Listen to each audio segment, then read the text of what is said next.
apprendre aux poupées à parler, c'est vrai quoi. Les grands y croient qu'on s'amuse lorsqu'on fait parler nos poupées. Mais c'est un travail énorme de faire à la fois toi qui poses la question et la poupée qui répond, ou l'inverse. Les grands, ils n'ont jamais besoin de faire ça. Ils sont avantagés, car leur poupée, c'est nous. Et nous parlons. C'est la différence avec les grands. Eux, ils ont des jouets vivants, et nous des jouets sans vie. C'est nous qui donnons vie à nos jouets. Tu comprends? Un peu, mais pas tout. Je trouve que tu es compliqué, ça. C'est ton truc d'apprendre à parler à ce tas de plastique. De porcelaine, s'il te plaît. N'est-ce pas, Maléda? Tu ne vas quand même pas croire qu'elle va savoir te répondre, qu'elle va savoir penser pour de vrai. C'est quoi de la porcelaine? Et pourquoi elle penserait pour de faux? Quelle idée! Est-ce que tu penses pour de faux des fois? Pourquoi? Non, quand je pense, je ne sais pas comment ça se fait. Mais ça se fait tout seul. Je pense. Maintenant, est-ce que tu penses? Je ne peux pas, puisque je t'écoute. Eh ben, c'est pas vrai. Tu sais pas que tu penses, mais tu penses. Bah, la preuve que c'est pas vrai. Puisque quand t'écoutes pas, on te dit toujours à quoi tu penses? Ah, tu vois, hein. Tu es bien un garçon, pourquoi? Tu crois à tout ce que on te dit? Non, je crois mon papa, ma maman et monsieur Laplace, l'instituteur. Eh ben, t'es quand même un garçon. T'as pas l'habitude de jouer avec les filles, hein? Tu serais pas né dans un glaçon, par hasard?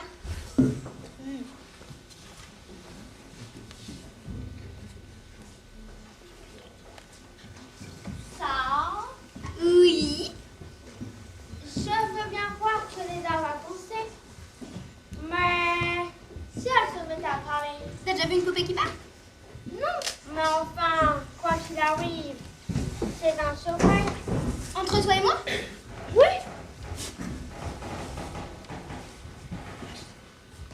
D'accord.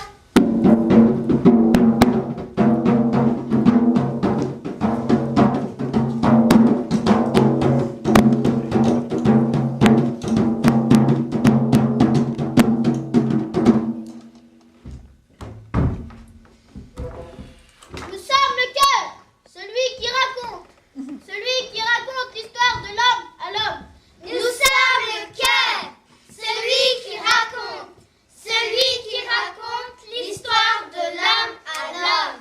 Nous sommes la mémoire de toutes les guerres. Et ici, sous vos yeux, nous en menons une autre avec ça et pourquoi, et ceux qui ont trouvé Leda dans les poubelles de Sarajevo. C'est le père de ça qui l'a prise dans la poubelle. Et les journalistes a été à Sarajevo pendant la guerre. De ce jour où la fille et le garçon décidèrent que Leda accédera à la pensée, lui et elle ne se quittèrent plus. Ils ont conclu que cette poupée devait penser, mais pas comme eux, pas à la même chose qu'eux, peut-être même à une chose à laquelle ils n'avaient jamais osé penser. On n'y arrivera jamais. De toute façon, si elle pense, comment le saura-t-on? Mais il n'y a que nous et elle qui le savons. Et ça nous suffit, pourquoi? Tu lui as appris tous les mots. Tous les mots que je savais. Et j'en sais des mots. Même les mots qui ne servent à rien. Mais aucun mot ne sert à rien. Tous servent. Le tout, c'est de savoir parler en les articulant les uns avec les autres, de façon à ce qu'ils se tiennent pour dire ce que tu penses, et non pas ce qu'on voudrait que tu penses, pour que ça serve à ceux qui ne peuvent même pas dire ce qu'ils pensent, parce qu'ils ne le savent pas. Il y a des gens qui ne savent pas ce qu'ils pensent. Hélas, pourquoi? Il y a même des gens qui ne savent pas ce qu'ils disent. Et stay with me. Que l'homme fasse la guerre à l'homme, c'est ancien. Et que la femme fasse la guerre à l'homme et l'homme à la femme, c'est aussi ancien. Que les enfants ne sachent plus ce que c'est que la guerre, cela est bien. Mais que nos parents fassent comme si elle n'existait plus, cela est un mensonge. Et que nos parents deviennent des menteurs, avec cela nous ne sommes pas d'accord. Mais peut-être que les enfants ne savent pas ce que c'est que Sarajevo. Il n'y a pas que Sarajevo. Il y a Soweto, Tchernobyl, Arcueil, Cachan et bien d'autres villes du monde où la guerre sévit insidieuse. Les formes de la guerre sont diverses. Mais la forme la plus connue est celle où cette chose bizarre que nous appelons la haine prend un visage. La guerre est le visage de la haine. La haine est la sœur de la bêtise. La guerre est le visage de la haine. La haine est la sœur de la bêtise. La guerre, c'est quand un enfant meurt de faim. Quand le musicien a les doigts coupés par le soldat. Ou que le voisin du dessus se plaint que celui du dessous fait des gammes au piano toute la matinée du dimanche. Ou quand un homme prend un autre homme, la femme, la maison et le chien qui les garde pour les tuer. Ou qui appelle la police parce que le voisin du dessus fête l'anniversaire de ses enfants. La guerre, c'est quand une famille doit quitter son pays par peur d'y être massacrée. Ou que la famille d'en face se plaint que celle d'en face n'a pas la même couleur. La couleur, c'est politique. C'est vert, rose, rouge. La guerre, c'est quand un peuple veut qu'un autre peuple parle sa langue. Comme s'il n'avait jamais parlé sa langue.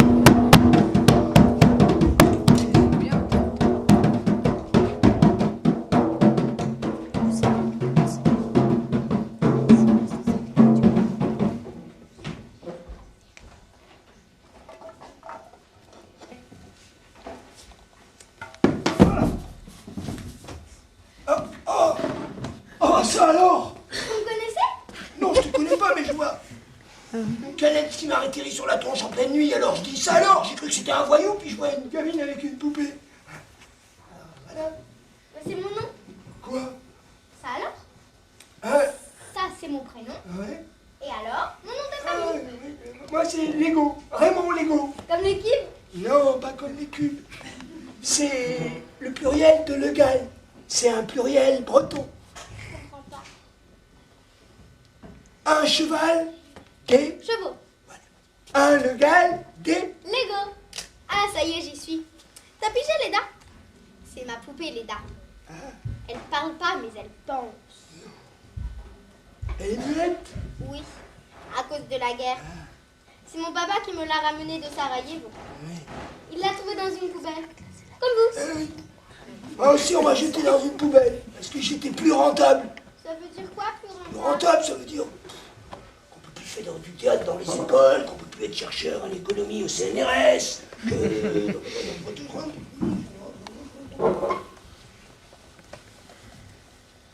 Ainsi vont et viennent en ce monde des êtres passagers du temps, que lui-même le temps exclut de son être-temps, afin qu'au-delà de lui, un être devenu, conspué par l'ignorance, se constitue en dehors de la raison, au nom de laquelle nous vivons esclaves, et au-delà de laquelle nous dissolvons en un amalgame d'incohérences que nous appelons maîtrise, qui constitue de fait notre esclavage. L'école ne s'occupe pas des enfants, mais prépare les esclaves de demain. Certains d'entre eux, les plus serviles, se libéreront pour rejoindre les maîtres. Quant à moi, le seul maître que je reconnaisse est le temps. Lui seul donne raison à ce que l'on méprise. Je rejoindrai les nuages des tableaux anglais et les poètes immortels, car j'aime ma liberté, l'humour et les ombrelles blanches.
L'homme pense. Et la femme?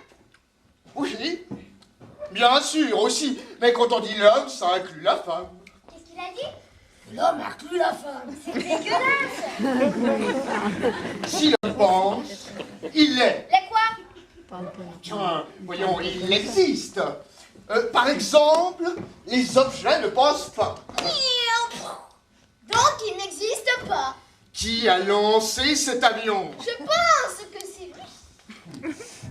Il pense que c'est moi. Non, en êtes-vous sûr? Qu'il le pense ou que ce soit moi? Non, de l'avoir lancé. Demandez à l'avion. Il peut pas, monsieur, vous pouvez pas. Oh, mais oui, bien sûr, je peux toujours. Avion, as-tu été lancé? Oui, comme vous pouvez le constater, l'avion ne me répond pas. C'était à prévoir. Ça me fait penser à ma mère quand elle engueule la cocotte minute. Ta mère engueule la cocotte minute? Oui, c'est vrai. Ma mère aussi, elle engueule la cocotte minute. Quand elle a pas peur, elle sort tout le temps. Ouais. Bah mon père, il a la solution. Moi aussi, il a la solution. La solution, c'est de passer la cocotte minute sous l'eau froide. Ça arrête la vapeur et on peut l'ouvrir.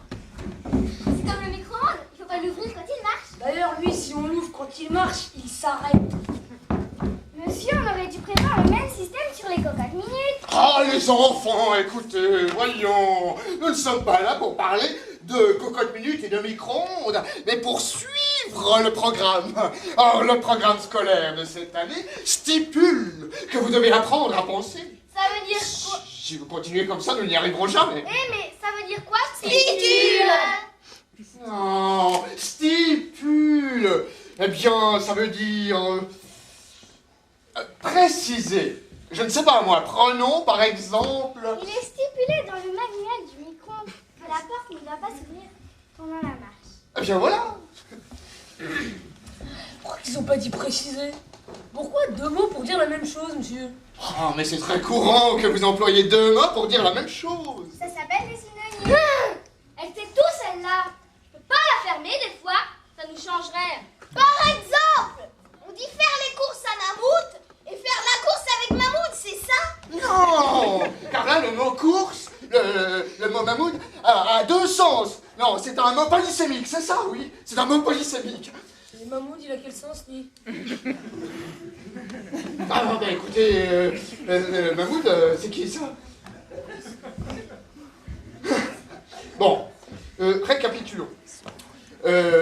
Nous pouvons prendre le mot mammouth et mammouth, oui. Ceci, ce n'est pas la même chose, hein? C'est pas le même sens, vous comprenez? Ah non. Ah non, ah bon, tant pis. Bon, écoutez les enfants, je ne sais pas, moi, nous allons prendre un exemple. Mammouth et mammouth, comment on peut... mammouth, il va faire les courses, et mammouth, tu vas acheter les courses, là-bas. Monsieur, ce serait pas un mot polysémique par hasard? Bah oui, c'est ça, mais c'est ce que j'ai dit tout à l'heure. Voilà, tout à fait. C'est pas monophonique, Mammouth, il est tunisien. C'est le fils de l'épicier. Qui c'est qui est antisémite? Mammouth? Mais qu'est-ce que ça veut dire, polysémique? Que tu n'aimes pas les juifs! Non, c'est antisémite qui veut dire ça. Ah bon? Mais je suis juif, moi. Et alors, ça te pose un problème? Non, les enfants, écoutez un peu, hein. Antisémite et polysémique, bien sûr, se ressemblent, oui, c'est vrai, mais n'ont rien à voir, absolument rien à voir. Mademoiselle curieuse, ça ne vous intéresse pas, je suppose? Bah non. Qu'est-ce que vous faites? Je lis. Que voulez-vous que je fasse? Je peux pas vous zapper. Écoutez, donnez-moi ce livre. Qu'est-ce que c'est? 1 plus 1, ça fait 2. Ça peut faire 1, 3, 4 et plus encore. Et oh, tu délires, hein, on va pas tout faire, hein, monsieur, on va pas tout commencer. 1 plus 1, ça fait 2, c'est bien assez. Pas du tout. Prends ton père et ta mère. Ça fait pas 2 puisqu'il y a toi. Donc ça fait 3. Le problème là, c'est que mes parents sont séparés. Les miens aussi! Ouais, les miens aussi. Les miens aussi. Les miens aussi. Alors toi, tu fais 2 avec ta mère. Ah là là, quelle époque. Avec ta mère, tiens, c'est vrai ça. Bah, tu vois quand tu veux. Et ton père, il fait 1 tout seul dans son coin. Comme tous les hommes qui ne sont jamais que 2 avant d'être nés. L'homme est seul, 1 et amnésique. Il pense peut-être, mais il est seul. Comme le prof, il est seul. Monsieur, vous êtes seul? Ah, monsieur, faut pas vous laisser abattre, hein. Vous savez, les femmes, c'est des trucs méchants, là. C'est pas méchant, hein. Les enfants, nous arrêtons immédiatement ce cours d'initiation à la folie. Non, à la philosophie. Et nous passons à autre chose, je ne sais pas moi. L'histoire. Clovis au tableau. Oui, Clovis au tableau. Oui, bah 12 secondes. Clovis, qui a cassé le vase de Soissons? Ah, ça c'est pas moi. C'est pas moi. Je vous jure, c'est pas moi. C'est pas moi. C'est Romain. C'est Romain. C'est Romain, je l'ai vu. Ça c'est lui qui a cassé le vase. C'est Romain. Attends là, Clovis. Quel plan tu me fais là? Non mais tu fiches de moi. Tu te prends peut-être pour Jeanne d'Arc. Non mais attends. En attendant que ce soit, en admettant que ce soit Ahmed qui ait cassé le vase de Soissons et que je sois maire de Vitrolles. Comment va-t-on payer le pot cassé, hein? Monsieur, je le connais le moyen. Le moyen, monsieur. Qu'est-ce qu'elle connaît, Evelyne? Le moyen de remplacer le vase.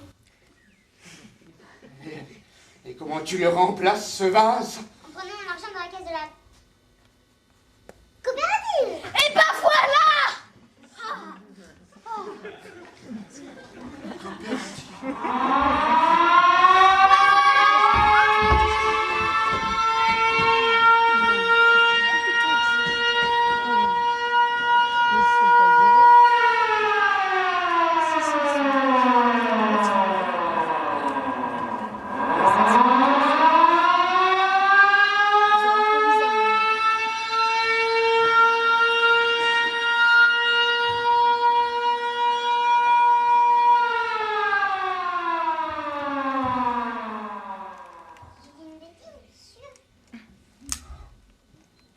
Non, tu sais, c'est moi qui dis des bêtises parfois.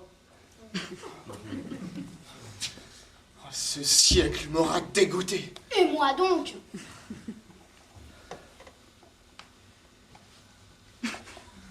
Ainsi vont et viennent les éducations. À rebours. Et la prétention des maîtres n'est-elle pas de bonne foi de militer notre conduite d'esclaves, sous le fallacieux prétexte de nous en affranchir? Si cela est trop compliqué et que certains veulent en avoir des éclaircissements, ils peuvent venir me retrouver dans ma loge après le spectacle. Oh, car je rappelle ici, actrice dans ma maîtrise, ceci n'est qu'un jeu de miroir, où de nous y mirer, nous y mourrons.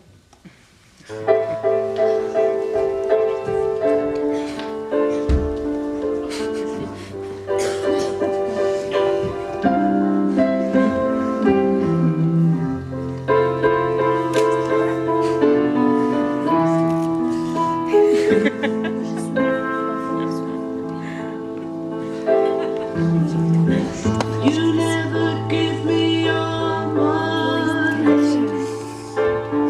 You only give me your funny paper.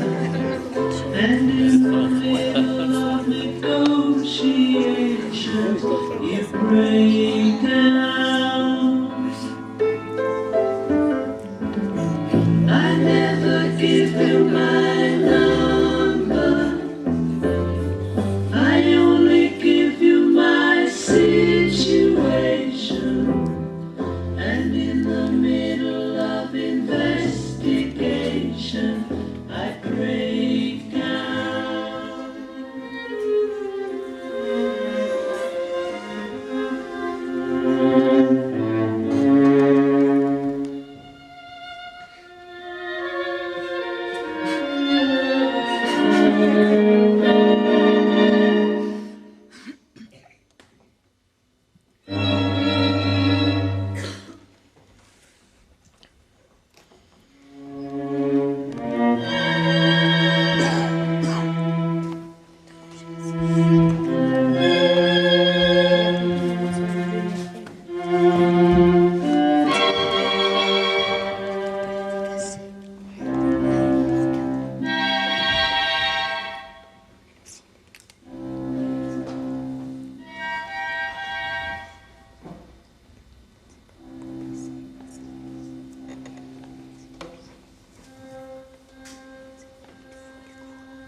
L'école, pour moi, c'est avant la guerre.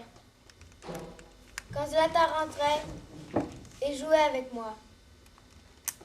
Zlata rentrait de l'école et après avoir goûté, elle me prenait et me parlait beaucoup de l'école de Sarajevo.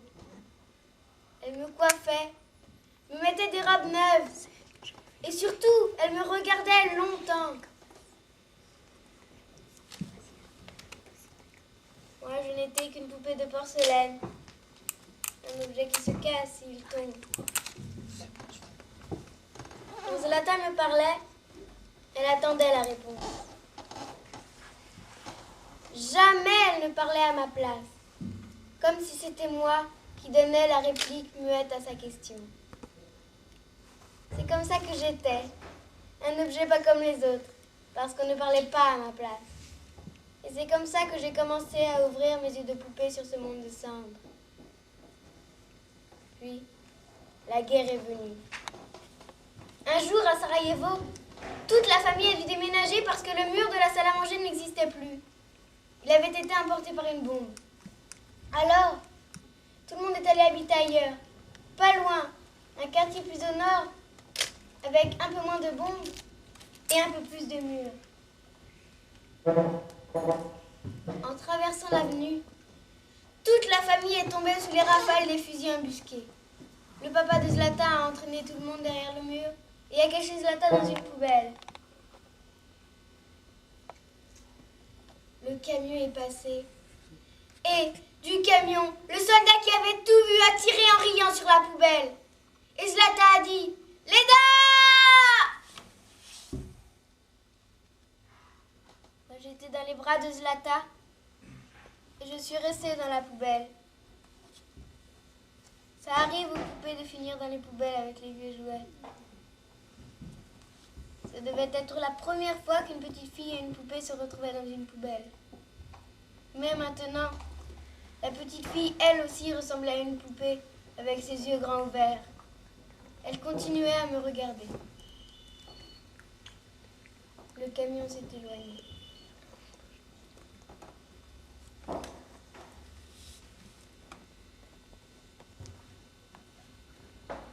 Nous sommes restés 2 jours dans cette poubelle. Et, un matin, une main est venue qui m'a prise. C'était un homme, un journaliste. Il était avec une femme photographe à qui il a dit « Viens voir, voilà une photo que tu ne feras pas. Regarde. » Alors, la journaliste s'est penchée sur la poubelle et ils ont sorti Zlata de là. De retour à Paris, le journaliste m'a offert à sa fille en disant « Voilà une poupée qui sait des histoires. » Le silence n'est bon que quand on a tout dit.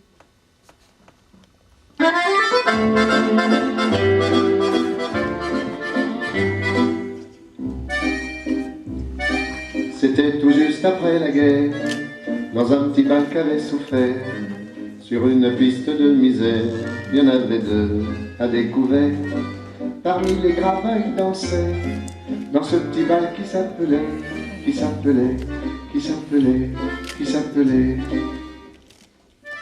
Non, je ne me souviens plus du nom du bal perdu.